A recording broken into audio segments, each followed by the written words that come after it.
in my dire attempt to make everything cheaper, to do Cotopaxi on my own, I ended up getting a guide when I got into Cotopaxi. This is my guide. Hola, Nicolas. Nicolas, Nicolas. Latacunga National Park, Cotopaxi. See.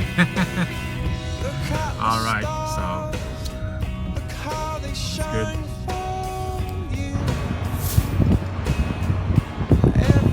Alright, so my guide here, Nicolas. Yes. He's been doing a guide for, I'm sorry, it's picking my nose.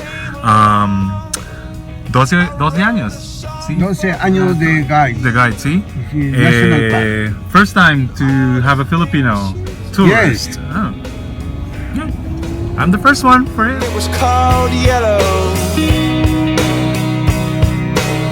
So then I took my turn. Oh, what a thing to have done. And it was all yellow. Alright, I'm here at Cotopaxi. I don't know if I'm pronouncing it right. At the back is Mount Minyawi. It's freaking cold in here and it's very windy, and just walking around the trail here, it's not really that difficult, but like the view is really nice. You have the lake, the mountain. Yep. As I said, it's not really a difficult track. The trail is just pretty flat. So it's just a good walk, except like the weather is really cold and it's very windy, so I had to put up another layer. I want some tea. I jumped across for you. Oh, what a thing to do. 'Cause you were all yellow. I drew a Alright, so I'm climbing Mount Cotopaxi. It's really difficult because it's like almost vertical ascent all the way up, and it's very cloudy, so it sucks. But I'll still do it. Okay. Alright. So I have to make frequent stops. Like every maybe 50 steps I need to stop because it's very difficult. It's almost vertically inclined and the altitude is so high. I'm not really sure, it's a little bit over 5,000 meters. And it's very cloudy, it doesn't help. But I'm gonna do this. Alright, see you when I get to the top. It's finally cleared. My destination is there. A few more steps. This is the hardest trek I've ever done. A few more steps, Jonathan. A few more steps.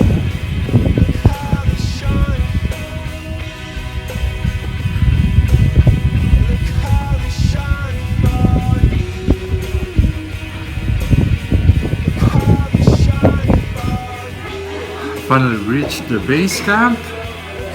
Hi, banana and a hot cocoa tea. And it doesn't help because it's snowing outside. So I reached the refugio. The weather is very erratic.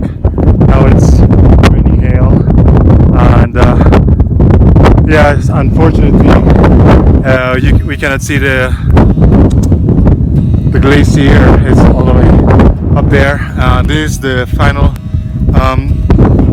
the last place you can go to. Apparently the trail going to the glacier is closed because of the weather. So yeah, hopefully I'll stay here a little bit and hopefully the clouds clear up and I'll get a photo or a video of the summit of Mount Cotopaxi. So I'm heading down now. The weather up there at the top is not really good, so there's no really point of staying there. Alright, so I'm back now in the van. It took me an hour to climb up, but it's all worth it. My screen's fogging, so let me just... Yep, so it took me an hour to climb up from the base, from where the parking lot is to the refugio.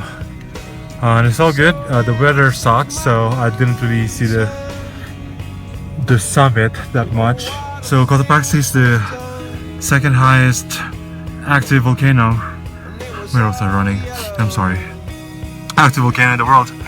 And yeah, so that's my Cotopaxi trail. There's actually two trails to go about to reach the refugio. One is the longer one, but the easier one, you go zigzag. One is the shorter one, but it goes all the way up vertically. And I don't know, for some reason I chose that.